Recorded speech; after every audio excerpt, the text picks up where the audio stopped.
G'day guys and welcome to another episode of Tagged, proudly recorded on Wurundjeri country here in Naarm. I'm Ruby Slasher and we have a very special guest in the studio today.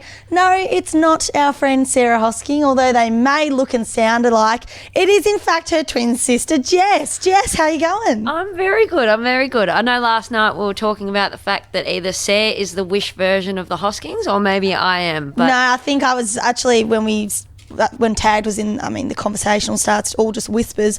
I actually requested you and they gave me Sarah. So, I was pretty flat about that. But look, give us a quick update on Sarah. She's in the wars at the moment. How's she going? What's she done to herself? Yeah, she's going all right. She's ringing her bell at home. She's just had hammy surgery and no, she's pretty high as a kite at the moment. She's on some good medication post-surgery and just couldn't be bothered driving up today. I can imagine. She's down the peninsula with mum and dad. She is. Yeah. She wanted home-cooked meals, so she went to mum. So you're staying as far away as possible so you don't have to dote on her, basically. Yeah, pretty much. Yeah, pretty much. Beautiful. Well, we've got heaps in store today, so we're going to talk a bit about the AFLW finals, cracking couple games on the weekend, All-Australian selection, the 44 women's squad came out last week. The coaching departures, there's been a few of them in the AFLW. We're looking for 4 more coaches in the league. And also the Robbie Williams doco that we spoke about last week. I did finish it, so we'll I guess wrap back around to that and I'll give you my thoughts. But we want to get to know you first, okay? So welcome to the show. It's a pleasure to have you. I'm just going to dive in with some rate or hate, okay? So you just give me your thoughts on these things off the top. Opening round for the AFL Men's 2024 fixture, the round 0. Ooh, hate. I can't get my head around it. The whole round 0 and calling it not a round, but it is a round. I don't like it. Fair enough. All right, Mean Girls getting a 2024 musical reboot. I hate musicals. I fell asleep in a musical. I couldn't sit through Hamilton, so I actually hate this too. You're giving very much Mean Girls vibes today. You're giving what's the main girl? Regina George. Regina George. Yeah, that's me. For anyone listening, she's got the bright pink singlet on with the blonde hair. It's very much giving a bit of Regina. All right, now, rate or hate footy being played, AFL footy being played in the USA, because Mason Cox's comments, he was pretty vocal during the week talking about obviously the NRL, they're going and playing in Vegas. I think it's honestly just an excuse for them to go get in Vegas for a week and probably the commentators doing a bit of pull on that. But Mason Cox basically said, you see the NRL going to Vegas and the Pies are obviously playing their first game opening round at GWS's stadium, and he's referred to it as a showground for livestock. So what do you think about the AFL heading to the US? I think it's good. I rate it. Yeah. I think we did a trip over there in the States for with the punting guys and Chappie from Pro Kick, and the atmosphere, the environment, I think it could be a goer. We've got a lot of punting boys going over and playing in the States, so I think there could be a little bit of traction there. That whole China game that we had a couple years ago, absolute flop. Not quite the same. Yeah. I think there's a market for it, so I think Mason Cox is onto something. Yeah, okay, beautiful. Well, what about people who've already put up their Christmas tree and it's November? Look, I'm a festive person, so I'm going to say rate. Yeah. If supermarkets are putting everything out in October, you got to be able to put your tree up in November. I reckon I've already seen bloody Easter eggs. We're not even through Christmas yet. So the supermarkets, they like to get ahead. What about Black Friday sales that go for a fortnight? Ooh. Yeah, all for it. I'm a bargain hunter. Oh. I pick up those discount items at the shops, so Black Friday is all for me. We're saving money. Full 2 weeks. I'm going to head to Chatty this arvo and just spend some dosh. Last one. 10-game AFLW fixture. Hate it. Hate it? I actually hate it. This conversation comes around every season since the first season, and those teams that don't get to play the teams that are playing in finals say, but we didn't play them, we could have beat them. Until you play everyone once, you're not going to know. Yeah, absolutely. And I think you see nothing taken away from Sydney or anything like that. They've been incredible. They've the way that they've gone to finals, but you hate to see that big of a margin in a semi-final game against the Crows like we've seen. But we'll dissect that in a minute anyway. I want to say you are looking brilliant for someone who has come in from footy trip on the weekend. So you've had your Tigers girls, had your footy trip. Sarah obviously couldn't make it. She was banged up down the peninsula, which doesn't sound too bad, to be honest. talk us through your footy trip. Where'd you go? Who was best on? Give me all the deets. I actually went up on the Saturday, so the girls turned up to Shepparton. They carpooled up, and Grace Egan's family hosted everyone. Greg. So kicked out her mum and dad, and they gave the family house. Plenty of family photos and some entertaining stuff to go around. And it hasn't been burnt down? Hasn't been burnt down. There was one hole left in one of the walls by accident. I think someone's opened a door too quick and the door handle just hit the back of one of the walls. I think the spa had to be emptied and then refilled yesterday, so it was a bit dirty. Oh, a bit of drinks spilt in there. And I don't think there was drinks in there, but one of the girls, Libby, she did sit in the spa too long, probably on the Friday night, and dehydrated herself, so couldn't get up and about for the Saturday. No. But she rebooted, so I think everyone headed off around 11 o'clock and she stayed in bed until maybe 1 o'clock, so rebooted after that.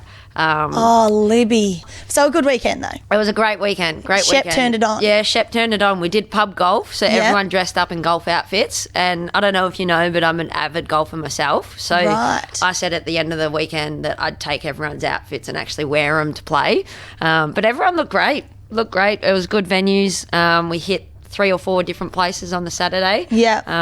The places were just so keen to have us there, and a few sore heads next day, but everyone was fine. Shepparton turning it on for footy trip. Don't knock it till you try it. How good's that? I highly recommend if you guys don't have a place. Well, not to, I guess, think that I'm better than you or anything, but I think I actually am today because I had an extremely wholesome weekend for the first time in a few weekends where I just went down the coast. I went, you know what, I'm not going to drink. I'm going to just be the best version of myself for the next 2 weeks. And I just feel so zen. My chakras are aligned, whatever they are. And, I put my crystals out. I don't own crystals, but if I did, I would have put them in. You walking in today a lot more vibrant than what I was, I think so, yeah. I'm just like a lot probably better than you, No, I'm kidding. But, knock that's me while fine. I'm down, it's fine. Exactly. But look, we'll go into footy. We want to talk some footy here because big semi-finals on the weekend. I want to throw to you straight away Sunday's game, the Cats and the D's. How did you see that? I think that was the most vulnerable we've seen a Demon side that first 3 quarters. I think it was. I don't think we've seen the D's in that position before, or in such a pivotal game. They're normally ones that have been through finals campaigns and know how to kind of play the games well. But it was a big shock. Like, I had a little nap at half time and thought the game was done. Yeah. Woke up and, the fact that they had the fight to come back. Yeah. I think they let too many goals in. It's just controversy. I know. It's going to be really interesting watching that. I thought, their off-season after winning the flag, they retained 27 players of their list. So they retained the most of any AFLW side. The AFL would have loved to split them up to create a bit of evenness across the league, and they just couldn't. And I think that's because they probably thought they were a shoo-in to go back-to-back. They thought at least they'll get there because they were so untouchable for so much of the season. They were incredible, weren't they? Unbelievable. Yeah, so I wonder, will this be the thing that maybe starts, because I guess the thing is they are getting offers from elsewhere, so that they, for sure, they are getting the caliber of players they have and the amount of players in that top caliber. They are getting big offers elsewhere to move that they're turned down because they go, no, we're going to win another flag, or they're taking pay cuts and all this sort of thing to retain players.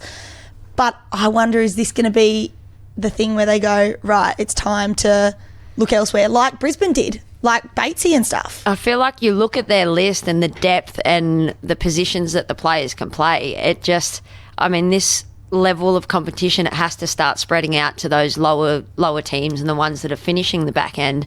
Otherwise, we don't see a fair competition. But the way that Geelong played, they look back 2 years ago when they hadn't made finals, and for them to now be looking at a grand final spot, pretty unbelievable. And I guess Geelong, how exciting are they? I would love, probably no one else's opinion, but I would now love to see a Geelong Kangaroos grand final. Yeah. Just something so different. I don't think anyone would have picked it at the start of the year, but you look at that, it'd be a great game. Yeah, and I guess it's that thing of we've seen Adelaide and Brizzy. I think that's why. I'm sick of seeing them in the finals. I know. And I think just quietly a lot of people were cheering for the Cats yesterday. To be honest, like they want fresh, like people that are obviously North are part of that big four that have been that top, the upper echelon for years now. But to see Cats, I mean, North haven't quite reached it yet. So to see a Cats North, it would be pretty exciting. And what do you think from the other game? We've got Adelaide, Sydney. Yeah, I mean, the Crows are just, it's like we said, you feel sorry for the Swans. They also lost their key forward in Beck Privatelli throughout the week with her foot injury. So all the attention's on Chloe Malloy in the forward line. You're not having to worry about putting one of your best defenders on Beck Privatelli. So they were kind of, you're going in and it's a pretty, stiff chance. Also, the Crows played Norwood so well. We've played Crows at Norwood Oval. I actually don't know how they're allowed to play games there because there's actually one wing that it's the bench side. It's dead straight. It's like a soccer pitch. I hate it. And it makes the ground feel so skinny. No wonder they want to play their games there because they play it brilliantly. You feel like you're suffocating. You can't switch the ball. It's like, I think that ground is the biggest home advantage a team has in the league. That and GMHBA. Crows too have an unbelievable supporter base. I just see the crew that they get to their games and get around their team. I think that's a game changer too. Yeah, 100%. But I mean, they're a powerhouse. Anne Hatchard, freakish, 37-2. Like that, there's no doubt they're going to be pretty unstoppable again. So it'll be really interesting to watch them and North go head to head. But another pretty exciting thing happened during the week. AFLW All-Australian squad was announced. I want to know was there anyone in there or not in there that you think was snubbed? It's easy to pick someone from your own team, so I'm just going to do that. I think KB was pretty unlucky. She's had one of her best seasons. Obviously, we didn't win as many games as what we wanted, but we've got an amazing stats person, Eliza Morrison, and was very quick to tell me that KB was pretty much elite in every level that you could come across. Yeah. I think she's finished with 14 or 15 goals, so up there with the top finishers. Yeah. But hasn't made the squad. Yeah. It's pretty unlucky. I actually think it was one of her best seasons for her and had a pretty solid pre-season and everything. Yeah, absolutely. Yeah, what about you? I actually think Lucy Single. Now, the tagger from Gold Coast, and it starts a conversation. Well, I just want to talk about Lucy for a second because she tagged the best mids in the league. She tagged Bree Davey, Ellie Blackburn, Ebony Marinoff, Maddie Prasparkas, and did a brilliant job on them. Kept them very quiet when she played on them. Absolutely. And I think for a tagger, particularly in the women's league, for a tagger, like I feel like those kind of roles aren't extremely recognised and praised yet. And this is the first year that we've actually seen a tagger be super praised. And it's Lucy Single, and it's extremely well deserved. But I guess it starts the argument, and you can add the wing argument into this, is I don't think you'll see a tagger put into an All-Australian squad for the women's yet. But also, there are so many midfielders in this squad. Stacked. Inside mids.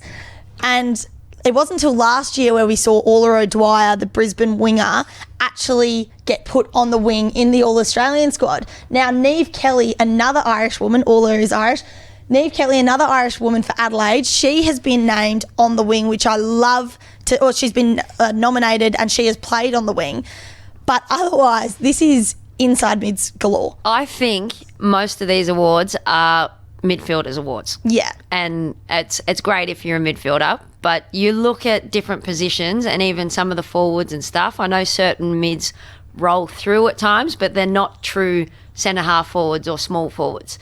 I think you've got to put those players in those positions in an All-Australian squad. Yeah. So when we talk about a midfielder award, we have a award. We've got the W Awards coming up. We've got the league best and fairest, which, let's be honest, it's a midfielder award. We've got the leading goal kicker.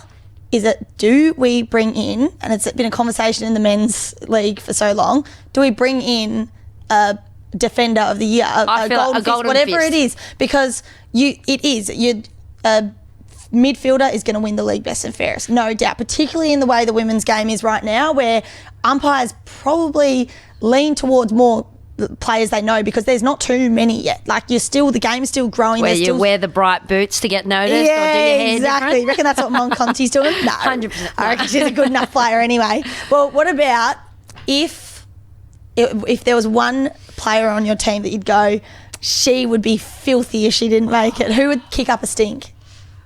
Mon. Mon? Probably But rightfully so. Yeah. Deserves it, I think. Yeah. If she didn't get in, I think, there'd be questions. Yeah, okay. Well, I mean... What about yours? Probably me. I think my 1.5 games this year were really, really good. I know I was injured the rest. I missed the first 7 rounds, played 8.5 of 9. But, like, I think it's... Yeah, I don't know. I've got a bone to pick. I think So Sarah maybe- Black's on the board, so I might bail her up while we're in here at Send a AFL message. House. Yeah, pretty abusive one, and see how far that gets me. But I reckon there's a few coaches that kick up a stink as well. Like, I'd be interested to see what coaches are getting on the blower and going, how could you have left this player out? But speaking of coaches, we've got 4 teams looking for new coaches, and I guess the more recent departures, the just announced ones, we've got Beck Goddard from the Hawks and Nathan Burke from the Doggies, which Berkey, if you had have asked a year ago with where the Doggies were at, it would have surprised everyone because you saw that team, you went, oh, this is a really growing team. They've made finals. They're super exciting. He's such a loved character, but he's then being... stepping aside, as they like to say, or that he's departed the club. But Where did they go wrong this season? look, well, you don't know what's going on in the 4 walls. But I want to read you these comments from Berkey. I won't read you the whole thing, but basically, he's after round 5.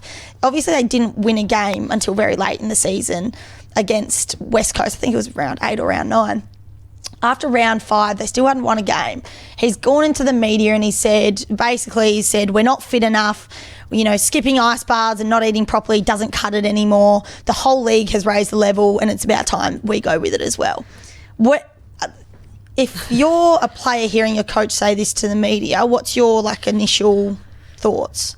I'd be fine with it so long as it's been told to me. So if that's going in their 4 walls as well and they're holding each other to account and holding their standards, completely fine. But if that's the first time they've heard it, it needs to be brought up to the players first. Yeah, absolutely agreed. And because I agree with the comments. I think the league is getting to a place where you are going to get left behind. And I think I look at that Doggy side and I go, you've got a lot of young girls who, and I don't know what's going on in the 4 walls, but a lot of young girls, their connection is brilliant. I think there's no doubt the one thing you hear about in AFLW, the insider goss, is that the Doggies are a really connected team. They do the off-field things really well together. You see them at the AFLW Awards. They're the team that get in trouble for being a bit too rowdy and stuff, which is You great. need that, I think. You do, and that is what creates connection. But in turn, sometimes you can lean too far that way and not enough in the way of, right, we need to switch on now. And you'd obviously have your players who know. You've got your Ellie Blackburn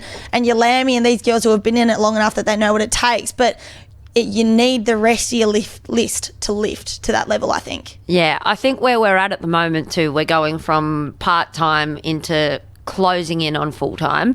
I think that needs to change. If you've got people on the borderline and they're not too sure that they want to give everything and do everything, I guess now we're seeing 1%ers are making the difference in the good teams and the bad teams. Yeah, or not definitely. bad teams, but good teams are the ones that are struggling a little bit more. Yeah, and then, we see Beck Goddard leaving the Hawks, just 2 years coaching them. I was actually really interesting. I was with Daniel Harford yesterday doing the hosting the D's Cats game for Fox, and he'd be pretty keen to step up for that job. You've been coached by Half. I have. I was watching on the couch and I heard that comment while you guys were talking and I thought, clip that and put it on the media because I can almost guarantee I reckon he's got that job. Yeah, well, he's played, 200-something games for the Hawks.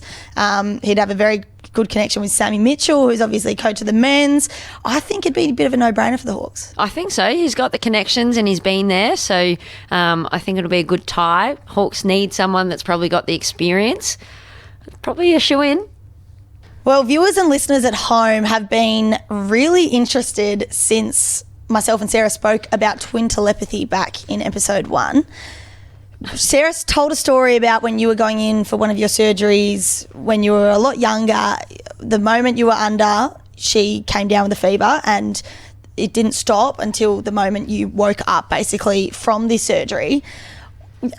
tell me from your side about this whole twin telepathy stuff. I mean, there's been heaps. So I've had 24 surgeries, and most of my surgeries, Sarah has had something go wrong. I think it's just because she wants the attention back on herself. But at the same time, there is method behind it. So I've had ones before that you just can't explain. Some of the scientific ones, no one will be able to explain it. Can you give me an example? So Sarah walked into netball training, or we both turned up to netball training, and her tummy just blew up. It literally looked like she was 9 months pregnant. Her tummy had gone huge, top gone tight, and then all of a sudden I felt sick and I vomited. And right in front of everyone, so everyone's watching it. And I vomited the first time, and her tummy's gone down a little bit. She didn't feel sick. I obviously got the short end of the straw, and I've probably spewed 5 or 6 times, and each time I spewed, her tummy just went down until it was back to normal, and then it was fine. Nothing had happened. Out. Yep. So we got that one.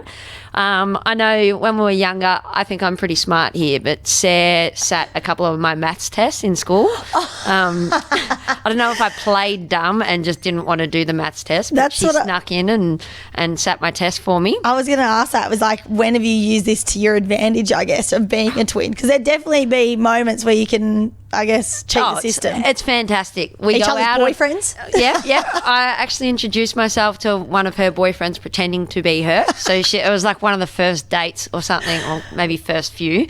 And he's turned up to the house and knocked on the door, and I've gone up, given him a hug and a kiss on the cheek, and gone up to him, and he had no idea. And then Sarah's walked around the corner. He's like, oh, sorry. Stop. Oh, that's so good. We've gone through customs, accidentally, of course. Mum gave us our passports, and then we've walked through and just walked through customs with passports. Did Mum accidentally not be able to tell you apart? That was terrible English. Accidentally not be able to tell you apart? Did Mum mix you up and give you the wrong passports, or did you guys look at each other and go, hey, let's break the law here? She's just handed it down to us, and we did look at it. Let's just try it. I mean, we can always say, oops, we didn't mean to, but got straight through. Oh my God. Got straight through. I'm still shook at the vomiting one. Yeah. That is incredible. It's honestly just amazing. Yeah, I honestly could go on and on for hours about it and tell you more and more. But best one so far is we just get free drinks, or if one of us is at a nightclub and can't be bothered talking to someone, you accidentally get a drink with someone and then give out the other one's number. That's really easy. Perfect. Yeah. Been a couple of times we forgot our IDs and walk in and say, I need yours. Yeah, pass back. That works a treat. Oh, how good's that? But for anyone that does want to ask some questions, ask some more, and I'm sure Sarah will be able to speak on that next week maybe. Yeah, absolutely. We might need to get both of you on at some stage and we just riddle off. And you said you've got a couple hours of them, so I think we're going to have to do like a marathon, a tagged marathon where we sleep at AFL House and we just talk about twin telepathy for 24 hours. Speaking about marathons, Netflix. Yes. Robbie Williams, you've just finished the doco. Off the back of the Beckham doco, rolling into a Robbie Williams, people probably thinking that it's going to meet that expectation. What do you think? It just didn't do the same for me. It just didn't. I spoke about it last week. I was only 2 episodes in, and I spoke about how no one speaks on behalf of him. So the only person other than Robbie that speaks in this doco, it's only 4 episodes, so it's a lot shorter than the Beckham one. The only person that speaks on behalf of Robbie is his wife, right? Which I go, it's still such a one-sided dynamic. So I go, the music producer that you split up with, that you were best friends with for bloody 10, 15 years, we don't hear from him. He's just out of the picture and we don't hear from him again. There's all these things, and I go, that's what makes these documentaries. So the Beckham one, right, you get the side of his coach at Manchester United, who he had a full-on bust-up with to the point where he split his eye, and you hear all these different sides of the story, not just Beckham's, which makes it brilliant. You hear all these best mates talking about him going, the interviewer goes to Beckham, do you think you've changed? He goes, no, I don't think so. And his friends go, yeah, bloody oath he's changed. That's what makes it. And I think it makes them human and likeable, because that's where you see flaws, but you also get to see this really raw, honest part. It was still not a bad documentary, but I thought it was quite poorly done. You said he sits in bed for most of the doco? Literally almost the entire thing. When he's talking to the interviewer, he is in bed in his singlet and jocks, which like literal jocks, like not wire fronts. Wire fronts are boxers, aren't they? Or a wire front's the little jockey ones. Anyway, but yeah, they were just, it was just quite weird and I don't know, super dark. If someone was going to do a doco on me, I would not want to look back at it and me being in bed with a singlet and jocks. Yeah, well, he's a pretty loose unit. So Yeah. I guess for him, he's like, oh, whatever. But it was sad because he lost a lot of mates along the way, and he's obviously like fairly cooked himself with the drug and alcohol abuse, which is terrible. But yeah, it didn't leave me going, oh, I love it, like the Beckham documentary. Because you loved the Beckham documentary. Oh, I love it. And for the past 2 weeks while the girls have been going out, see, I don't have a boyfriend at the moment, but all my best mates, we press play on this Beckham song. Yeah. The islands in the stream. Yes. Oh yeah. my God. Like, we all get home and then we just do a little boogie together, and it is so wholesome. You live through it with each So other. there's no moment like that in the Robbie Williams. It's all kind of like really dark. You're like, oh, when's it gonna give me something happy? You So see a probably few don't- moments with his kids. Would you recommend watching it? Do it because it's easy if you need something to watch, but like you're also not missing too much if you don't, I think. Yeah, And I like Robbie, so, but it's, I didn't leave it going, I probably left it going, I like Robbie less, which is terrible, and that's not what a documentary is meant to do. But look, we're going to get into our tagged list, because when you are the best, you get tagged. What are you tagging for us? So I'm actually going to Noosa in a week. Yep. And last time I was there, I went to the Noosa Day Spa. Absolutely loved it. And all I want to do is go there again, spend a day there, get a massage, facial, the full works. They give you a cheese platter. Oh. So I'm hoping that I can get in. Oh, beautiful. I have one more though. Yep. Bit controversial because at the moment I feel like I'm one of the only people that don't have a Frank Green bottle. Yes. And I feel like everyone carries them around. You look like a human Frank Green bottle in that pink top at the moment. And this, to be fair, would be the colour I'd probably get. Yeah. So they're $75 for the big bottle, right? How much is too much to spend on a water bottle? Is it worth it? Do you have one? I've gone through about 3 and I refuse to buy another one because the lid keeps cracking on it, and it is honestly just ridiculous, and it's so deflating that it's like obviously the big cylinder metal bottle, right?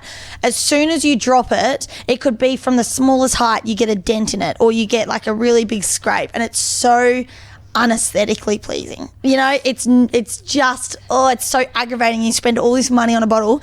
Stupidly, I bought 3 because I cracked the lid on it each time. And I just go, a water bottle is not meant to give you this much anxiety, you know? So honestly, don't do it. I've been looking at Stanleys.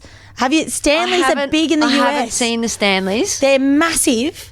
And there was actually just a story come out this week about a car that got set on fire in the US, and there was a Stanley cup in the car. Oh, wait, I have seen them. Yeah. With it still had ice and water in it. This car is literally burnt to There is nothing left of this car. This Stanley cup in the middle of the car still has the ice and water in it. That girl, That is a good promo. Literally. I would be grabbing that and using that on everything. the owner of Stanley has sent out a video. He goes, look, we're gonna send you a bunch of Stanley stuff, but we're not only gonna do that, we're gonna replace your car, because they know this is the best advertisement possible through this poor girl's misfortune. But now she's gonna get a new car and a new Stanley from it. So what you're saying to me is I need to go buy a Stanley and set my car on fire. I think so. I get a brand new car. Yes, forget the Frank Green. I We're all don't need a going water to- bottle. I want a car. Exactly, 100%. Look, I'm going to go for the tag list today. I'm going to go a beautiful cafe down in Anglesey called Poppy's Cafe. It's gorgeous. A beautiful family own it, the Klein family.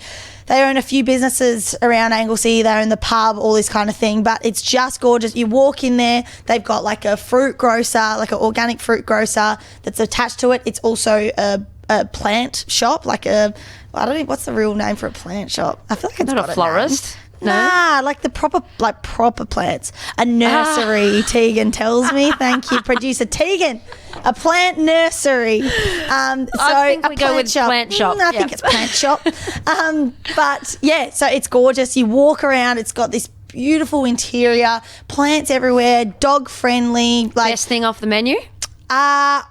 They do this pretty wicked egg and bacon roll, but their coffee's also beautiful. Best coffee down the Great Ocean Road, I think. Do they have a chef's hat yet? I'm not sure. You don't have to wear your hats into this one. So it's not a hatted restaurant. You can go in without a hat if you want, but you might get sunburned. So be really careful. Look, that's all for today. But thank you for listening. Thank you for joining us. Oh, thanks for having me. I'll be back next week. I'm sure they're probably going to send Sam a message to say they don't want her anymore. That's what I was thinking. I think she's actually lost her job. I don't think we need her anymore. No, we absolutely love having you. So thank you for pulling up clutch with Sarah. Jesus Christ. We need to honestly keep tabs on her. Your poor parents bloody waiting on her this whole time. But look, if you love the podcast, you know, you can watch it on AFL.com. But if you love listening to it as well, like and subscribe on iTunes or Spotify, because you'll be the first to know when new episodes drop. So you won't miss a thing. But yeah, leave us reviews, give us a comment, flick us DMs if there's anything you want us to talk about. But otherwise, we shall chat to you next week. Adios.